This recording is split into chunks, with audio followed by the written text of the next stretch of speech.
মা, বাবা, আমি ফিরে এসেছি।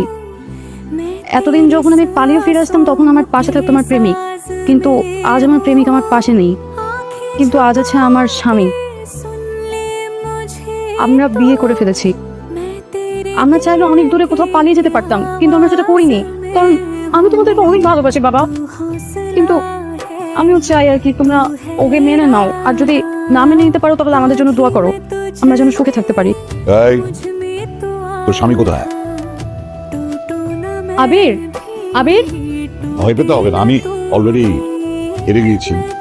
আমরা এই নিয়ে 19 বার পালানোর চেষ্টা করেছি, এবার তো সফল হয়েছে, আমরা বিয়ে করে ফেলেছি। কিন্তু দেখেন, আপনার মেয়ে আবার ঘুরে ফিরে আপনার কাছে ফিরে আসছে। ওনাকে আপনাদের ছাড়া থাকতে পারবে না, ও আপনাকে অনেক ভালোবাসে। আপনার প্রস্তাব আমি মেনে নিচ্ছি, মানে এই আবিরকে আমি আমার মেয়ের স্বামী হিসাবে মেনে নিচ্ছি।